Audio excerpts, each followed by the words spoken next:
तो देखिए, अब आइए आपको नया चैप्टर स्टार्ट करते हैं। ये है आपका थर्ड चैप्टर, तत्वों का वर्गीकरण एवं गुणों में आवर्तिता, यानी classification of elements and periodicity in properties. ये अगला चैप्टर है। सबसे पहले इसमें आता है मेंडलीव का मूल आवर्त नियम। मेंडलीव का मूल आवर्त नियम। Mendeleev's original law of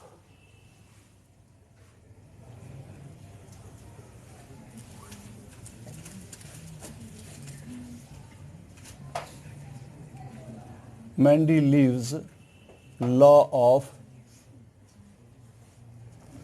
original शब्द भी आएगा, ओरिजिनल पीरियोडिक लॉ, इसको लास्ट में करें। Mendeleev's original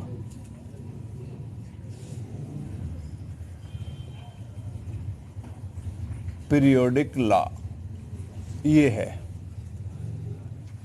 Mendeleev. आपने हाई स्कूल में भी पढ़ा है। रशियन वैज्ञानिक थे और इन्होंने अपने समय में 60 से भी कम इनके ज़माने में तत्व ज्ञात थे। आज तो 118 से भी ज़्यादा हो गए हैं अब। तो इन तत्वों को, जो 60 से भी ज़्यादा ज्ञात तत्व थे, सन 1869 में क्रमबद्ध रूप से व्यवस्थित किया। इन्होंने एक नियम बताया। जब तत्वों का और उनके यौगिकों का अध्ययन किया तो वो दो निष्कर्ष पर पहुंचे। उन्होंने पहला निष्कर्ष निकाला कि जो परमाणु भार है वो तत्वों का मूल गुण है, फंडामेंटल प्रॉपर्टी है। और दूसरा उन्होंने कहा कि यदि तत्वों को उनके परमाणु भार के बढ़ते क्रम में क्षैतिज पंक्तियों में व्यवस्थित करते हैं तो एक नियमित अंतराल के बाद एक समान गुण वाले तत्वों की पुनरावृत्ति होती है। अर्थात बार बार एक नियमित अंतराल के बाद बार बार एक समान गुण वाले तत्व आने शुरू हो जाते हैं। तो यहां पर इस गुण को कहते हैं आवर्तिता। गुणों में आवर्तिता, बार बार एक जैसे गुण दोहराए जाना। जैसे आपने दोलन गति पढ़ा है। अगर हम किसी धागे से कोई वस्तु बांधकर लटकाकर उसको ऐसे छोड़ दें तो वो बार बार दोलन करती है, और वो गति क्या कहलाती है? दोलन गति। उस दोलन गति को आवर्त गति भी कहते हैं, आपको मालूम है। तो दोलन और आवर्त का एक ही तात्पर्य है कि जो बार बार दोहराई जाती हो। मान लो वो अपने जो सेंटर है उससे बराबर इतनी दूरी जाएगी, फिर दूसरी तरफ मैक्सिमम दूरी जाएगी, फिर वहां पर आएगी, फिर मैक्सिमम दूरी जाएगी। तो बार बार एक जैसे दोहराती रहती है, इसीलिए उसको क्या कहते हैं? दोलन गति या आवर्त गति। तो इसमें भी हम जब तत्वों को उनके परमाणु भारों के बढ़ते क्रम में व्यवस्थित करते हैं तो एक नियमित अंतर के बाद एक समान गुण आने शुरू हो जाते हैं। अर्थात गुणों में आवर्तिता पाई जाती है। आवर्तिता का मतलब एक समान गुण वाले तत्व आने शुरू हो जाते हैं। तो इसके आधार पर जो सारणी बनाई थी मेंडलीव ने, उसको आवर्त सारणी कहते हैं। केवल सारणी भी तो कह सकते थे। आवर्त सारणी क्यों कहा? क्योंकि गुणों की आवर्तिता पर निर्भर करती थी वो, इसलिए इसको आवर्त सारणी नाम दिया। समझ आ गया? तो सबसे पहले आप लिखिए मेंडलीव का मूल आवर्त नियम।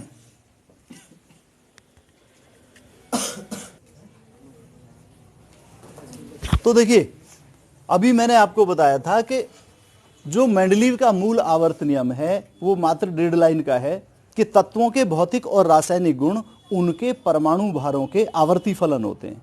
यहां पर आवर्ती फलन का तात्पर्य है कि जब तत्वों को उनके परमाणु भारों के बढ़ते क्रम में क्षैतिज पंक्तियों में व्यवस्थित करते हैं तो एक नियमित समय अंतराल के बाद एक समान गुण वाले तत्वों की पुनरावृत्ति होती है। अर्थात एक नियमित अंतराल के बाद एक समान गुण वाले तत्व आने शुरू हो जाते हैं।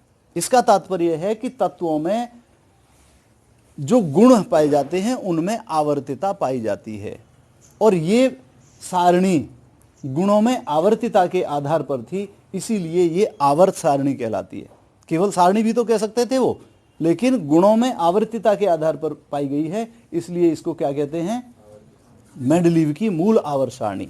अब है मेंडलीव की मूल आवर्त सारणी के विशेषताएं। मेंडलीव की मूल आवर्त सारणी की विशेषताएं।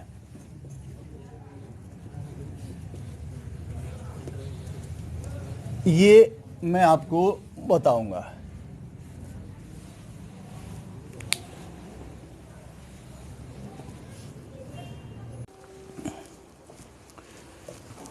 समझिए अब इसको। मैं आपको बता रहा था मेंडलीव की मूल आवर्त सारणी की विशेषताएं या लक्षण। मेंडलीव ने उस जमाने में जब अपना मूल आवर्त नियम दिया था, कब दिया था मूल आवर्त नियम? 1869 1969 में। उस समय 60 से भी कम ज्ञात तत्व थे। किसी किताब में 58 तत्व लिखे हुए हैं, किसी में 57 तत्व लिखे हुए हैं। तो कुल मिलाकर हम कहें कि 60 से भी कम तत्व थे। आज तो बहुत ज़्यादा है, 120 के लगभग पहुंच रहे हैं। तो उन तत्वों को व्यवस्थित किया नियम के अनुसार। नियम क्या दिया था उसने? तत्वों को उनके परमाणु भारों के बढ़ते क्रम में क्षैतिज पंक्तियों में व्यवस्थित किया। उसने कितनी क्षैतिज पंक्तियों में व्यवस्थित किया था? 12 में। ध्यान रहे, कहीं कहीं आपको 10 भी मिलेगा लिखा हुआ मेंडलीव की आवर्त सारणी में। ध्यान करना, आधुनिक आवर्त सारणी में तो 10 ही श्रेणियां हैं, लेकिन मेंडलीव ने कितने में किया था? 12 में। और उनको कहते हैं, जो क्षैतिज पंक्तियों में व्यवस्थित किया था, उनको कहते हैं श्रेणी या सीरीज।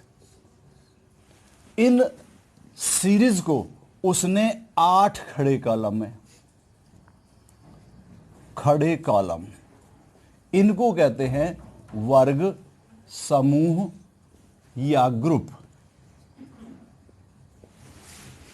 मेंडलीव ने प्रयास किया कि एक वर्ग के अंतर्गत बिल्कुल एक समान गुण वाले तत्वों को ही रखा जाए। ऐसा करने के लिए उसने अपने नियम के विरुद्ध भी कहीं कहीं पर तत्वों को रख दिया। नियम क्या बनाया था कि परमाणु भार के बढ़ते क्रम में तत्वों को रखा जाए, अर्थात कम परमाणु भार वाले को पहले और अधिक परमाणु भार वाले को बाद में। लेकिन कहीं कहीं पर उसने क्या किया कि उसको भी नजरअंदाज कर दिया, उस नियम के विरुद्ध रखा तत्वों को।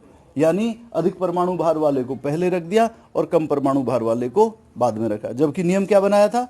परमाणु भार के बढ़ते क्रम में। और कहीं कहीं पर उसने अपनी उस मूल आवर्त सारणी में रिक्त स्थान छोड़े, खाली स्थान छोड़े, और उनके बारे में उसने भविष्यवाणी कर दी थी कि इन खाली स्थानों के लिए जब कभी भविष्य में तत्व खोजे जाएंगे तो उन तत्वों के जो गुण हैं उनके ऊपर वाले और नीचे वाले तत्वों के गुणों के बिल्कुल समान होंगे। और वास्तव में मेंडलीव की ये जो भविष्यवाणी थी ये बिल्कुल सही साबित हुई। तो ये था मेंडलीव की मूल आवर्त सारणी की विशेषताएं। समझ में आ गया? अब आप समझिए मेंडलीव की आवर्त सारणी के दोष। बहुत इंपॉर्टेंट है ये। किसके दोष हैं ये? मेंडलीव की आवर्त सारणी के। तो देखिए, मेंडलीव की आवर्त सारणी के जो मुख्य दोष हैं आप इस तरीके से लिख लें। नंबर 1 है हाइड्रोजन की स्थिति। एक एक करके मैं एक्सप्लेन कर दूंगा। नंबर 2 है समस्थानिक व समभारी की स्थिति। नंबर 3 लैंथेनाइड्स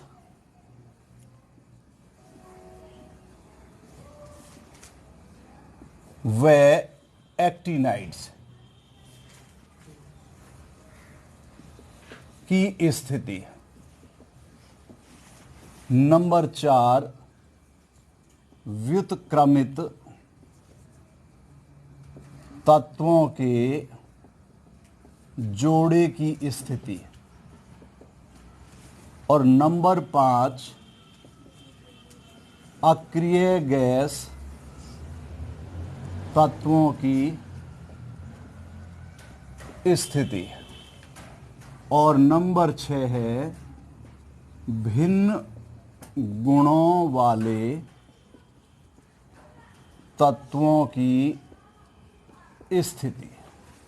देखिए, मेंडलीव की मूल आवर्त सारणी के ये मुख्य 6 दोष हैं, इससे ज्यादा भी हैं, लेकिन मैंने कितने बताए हैं आपको, मुख्य मुख्य।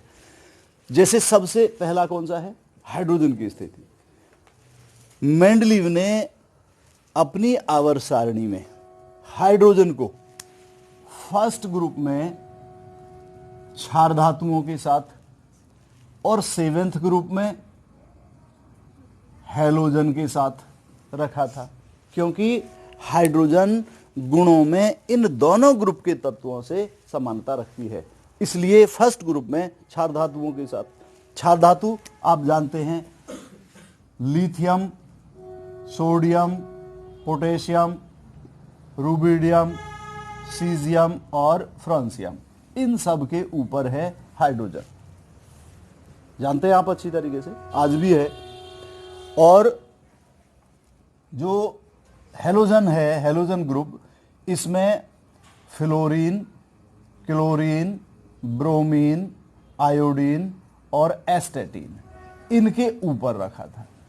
अब आप एक देखेंगे कि एक ही तत्व को 2 स्थानों में रखा जाना मेंडलीव की आवर्त सारणी का ये एक प्रमुख दोष था, जबकि होना क्या चाहिए, एक तत्व का एक जगह पर होना चाहिए। दूसरे पर आइए, दूसरा पॉइंट है समस्थानिक व संभारी तत्वों की स्थिति। समस्थानिक कौन से होते हैं, जिनके परमाणु क्रमांक एक समान होते हैं लेकिन परमाणु भार अलग अलग होते हैं। मेंडलीव के जमाने में समस्थानिक थे ही नहीं, क्योंकि मेंडलीव के जमाने में परमाणु क्रमांकों की खोज नहीं हुई थी। जब परमाणु क्रमांक की खोज नहीं हुई थी तो समस्थानिक कौन से होते हैं, ऐसे तत्व जिनके परमाणु क्रमांक एक समान होते हैं लेकिन परमाणु भार अलग अलग होते हैं। अब संभारी क्या है, आज के परिप्रेक्ष्य में यदि मैं समझाऊं इस सेकंड पॉइंट को, ये सेकंड पॉइंट है समस्थानिक व संभारी की स्थिति। जैसे समस्थानिक कार्बन के 3 हैं, कार्बन 612, कार्बन 613 और कार्बन 614, ये समस्थानिक हो गए कार्बन के। मेंडलीव ने किसके आधार पर रखा था तत्वों को, उनके परमाणु भारों के बढ़ते क्रम में, लेकिन उसने केवल एक ही तत्व कार्बन को रख दिया। उसने कार्बन 612 के लिए जो स्थान रखा था उससे अलग कार्बन 613 के लिए नहीं रखा, उसने कार्बन 614 के लिए नहीं रखा, अर्थात उसने समस्थानिकों को कोई तवज्जो नहीं दी, जो उसकी आवर्त सारणी का एक दोष था। दूसरे उदाहरण से समझें आप तो ऐसे समझ लीजिए, जैसे हाइड्रोजन के 3 समस्थानिक हैं, 1H1, 1H2 और 1H3। मान लीजिए हाइड्रोजन इसकी परमाणु क्रमांक की खोज नहीं हुई थी उसके जमाने में, इसकी खोज नहीं हुई थी परमाणु क्रमांक की, लेकिन कार्बन का 12 परमाणु भार वाला, 13 परमाणु भार वाला और 14 परमाणु भार वाला जो तत्व था वो तो उस समय भी ज्ञात थे, तो उनके लिए उसने अलग अलग स्थान क्यों नहीं रखे थे, ये उसकी आवर्त सारणी का दोष है। दूसरा एग्जाम्पल, जैसे हाइड्रोजन के है 1H1, 1H2, 1H3। हाइड्रोजन ये परमाणु क्रमांक की खोज नहीं हुई थी उस जमाने में, लेकिन उसने जो सिंपल हाइड्रोजन है, ड्यूटेरियम है, ट्राइटियम है, उनके लिए अलग अलग स्थान नहीं रखे थे, ये उसकी आवर्त सारणी का एक प्रमुख दोष था। दूसरा, संभारी कौन से होते हैं, जिनके परमाणु भार एक समान होते हैं लेकिन परमाणु क्रमांक अलग अलग होते हैं। जैसे उदाहरण के लिए आर्गन 1840, पोटेशियम 1940 और कैल्शियम 2040। माना कि उनका मेंडलीव के जमाने में परमाणु क्रमांक की खोज नहीं हुई थी, लेकिन आर्गन जिसका परमाणु भार 40 था उसकी खोज हो रखी थी उस जमाने में, कैल्शियम जिसका परमाणु भार 40 था उसकी खोज हो रखी थी, ये पोटेशियम 40 वाले की खोज हो रखी थी, लेकिन उसने इनको 3 थे ना ये, जिनके परमाणु भार एक समान है, उन तीनों को एक ही खाने में क्यों नहीं रखा था। जब उसने नियम ये बनाया कि परमाणु भार के बढ़ते क्रम में रखेंगे, तो इन तीनों को एक ही खाने में रखना चाहिए था उसने, जबकि उसने इनको एक खाने में नहीं रखा। समझ आ गया। तो इस तरीके से उसने समस्थानिक और संभारी को कोई तवज्जो नहीं दी, उनके लिए उचित स्थान नहीं रखे। क्लियर हो गया। अब आइए थर्ड पॉइंट पर। थर्ड पॉइंट कह रहा है लैंथेनाइड्स और एक्टिनाइड्स की स्थिति। मैं आपके संज्ञान के लिए बता दूं, लैंथेनाइड्स जो होते हैं, लैंथेनाइड्स, ये लैंथेनम परमाणु क्रमांक 14 से आगे के 14 तत्व होते हैं। लैंथेनाइड परमाणु क्रमांक 57 से आगे के 14 तत्व, ये 14 तत्व। दूसरे शब्दों में अगर मैं कह दूं तो ये होंगे सीरियम 58 से लेकर और ल्यूटेटियम 71 तक के 14 तत्व क्या कहलाते हैं? लैंथेनाइड्स। और एक्टिनाइड्स, ये एक्टिनियम 89 से आगे के 14 तत्व, ये कहलाते हैं एक्टिनाइड्स। अब इससे आगे के ध्यान करना, एक्टिनियम 89 से आगे के 14 तत्व जिनमें 90 होता है थोरियम। एक तरीके से हम कह दें कि थोरियम 90 से लेकर लॉरेंसियम 103 तक, ये 14 तत्व होते हैं। ये क्या कहलाते हैं? एक्टिनाइड्स। एक्टिनियम 89 से आगे के 14 तत्व एक्टिनाइड्स, और लैंथेनम 57 से आगे के 14 तत्व लैंथेनाइड्स। समझ आ गया? मेंडलीव के जमाने में इन तत्वों की खोज नहीं हुई थी। जब नहीं हुई थी तो उसमें उसका क्या दोष था? दोष था, वैज्ञानिकों ने कहा कि जब उसने अनेक तत्वों के लिए अपनी आवर्त सारणी में रिक्त स्थान छोड़े तो इनकी भी खोज नहीं हुई थी, इनके लिए उसने आवर्त सारणी में रिक्त स्थान क्यों नहीं छोड़े? तो ये उसकी आवर्त सारणी का दोष था। समझ आ गया? इसको कहते हैं बाल की खाल उतारना। उसको बजाय प्रेरित करने के कि बहुत अच्छा किया, उसके दोष ढूंढ रहे हैं और सही ढूंढ रहे हैं कि जब उसने अन्य तत्वों के लिए, बहुत से तत्वों के लिए खाली स्थान छोड़े थे तो इनकी भी खोज नहीं हुई थी, लैंथेनाइड्स और एक्टिनाइड्स की, इनके लिए उसने आवर्त सारणी में अपनी में खाली स्थान क्यों नहीं छोड़े थे। क्लियर हो गया? अब आइए नंबर 4 पर, व्युत्क्रमित तत्वों के जोड़े या इन्वर्टेड पेयर ऑफ एलिमेंट्स। उन तत्वों को कहते हैं, मेंडलीव ने नियम तो दिया था परमाणु भार के बढ़ते क्रम में तत्वों को व्यवस्थित करने का, लेकिन कहीं कहीं पर उसने अपने नियम के विरुद्ध ही तत्वों को रख दिया, यानी अधिक परमाणु भार वाले को पहले और कम परमाणु भार वाले को बाद में रखा। जो ऐसे जो तत्व थे दो, जिनमें अधिक परमाणु भार वाले को पहले और कम परमाणु भार वाले को बाद में रखा, वो तत्व कहलाते हैं इन्वर्टेड पेयर ऑफ एलिमेंट्स। उनके लिए उसने उचित स्थान नहीं दिए थे। जैसे उदाहरण के तौर पर मैं आपको बताऊं, ये आयोडीन है। आयोडीन का परमाणु भार 126.9। अगर हम ये कहें कि लंप सम में इतना हो जाता है 127। उस आयोडीन से पहले उसने टेलुरियम को रखा, Te, जिसका परमाणु भार होता है 127.6। इसको हेलोजन फैमिली में आयोडीन को, और इसको ऑक्सीजन फैमिली में रखा, जबकि इसका परमाणु भार कितना है? 127.6। ज्यादा है उससे, तो पहले रख दिया, जबकि होना चाहिए था बाद में। लेकिन उसने प्रयास क्या किया था कि एक वर्ग में एक समान गुण वाले तत्वों को रखा जाए। तो ऐसा करने के लिए ही उसने कहीं कहीं पर अपने नियम के विरुद्ध तत्वों को रखा, और ऐसे तत्व ही कहलाते हैं व्युत्क्रमित तत्वों के जोड़े, उल्टे जो रख दिए उसने। इसी में एक और एग्जाम्पल मैं आपको बताऊं, जैसे निकिल है।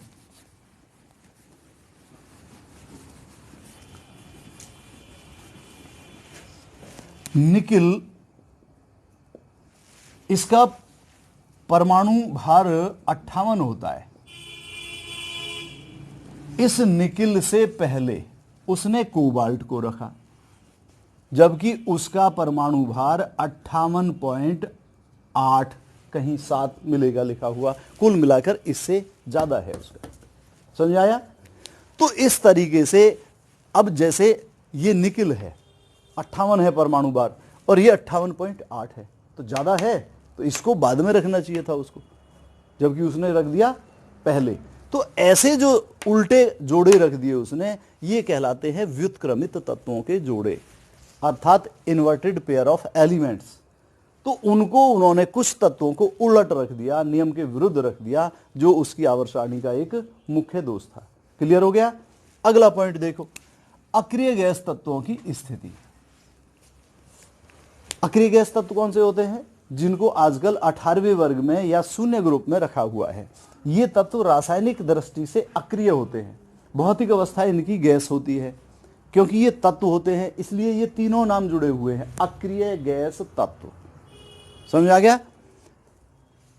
मेंडलीव के जमाने में इन अक्रिय गैस तत्वों की खोज नहीं हुई थी। जब नहीं हुई थी तो उसका क्या दोष था? वही दोष कि उसने अन्य तत्वों के लिए तो रिक्त स्थान छोड़े, लेकिन इनके लिए कोई रिक्त स्थान नहीं छोड़ा था। ये मेंडलीव की आवर्त सारणी का एक दोष था। क्लियर हो गया? नेक्स्ट नंबर है भिन्न गुणों वाले तत्वों की स्थिति। मेंडलीव ने नियम दिया था कि तत्वों को उनके परमाणु भारों के बढ़ते क्रम में क्षैतिज पंक्तियों में व्यवस्थित किया जाए, लेकिन प्रयास क्या किया उसने कि एक वर्ग के अंदर एक समान गुण वाले तत्वों को ही रखा जाए, यानी नियम के विरुद्ध रख दिए कहीं कहीं उसने। लेकिन उसका भी ना तो उस नियम का पालन किया और ना ही एक वर्ग में एक समान गुण वाले तत्वों का पालन किया। उसने क्या किया कि कहीं कहीं पर एक दूसरे से भिन्न गुण वाले तत्वों को भी रखा। तो ये मेंडलीव की आवर्त सारणी का एक प्रमुख दोष था।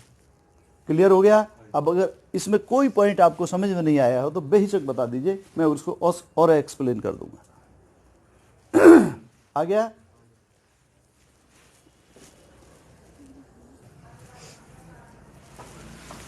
अब आइए आपको आगे बताते हैं आधुनिक आवर्त नियम। ये आधुनिक आवर्त नियम अंग्रेज वैज्ञानिक हेनरी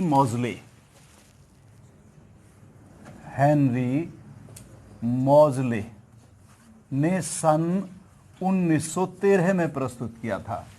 इन्होंने बताया, इसके बारे में मैं थोड़ा सा आपको बताऊं कि देखिए, जैसे जैसे कालांतर में खोज होती गई, समस्थानिक की खोज हुई, समभारी की खोज हुई, परमाणु क्रमांक की खोज हुई, तो वैज्ञानिकों ने देखा कि परमाणु भार की बजाय ये जो परमाणु क्रमांक होता है, ये तत्वों का फंडामेंटल प्रॉपर्टी है, मूलभूत गुण है।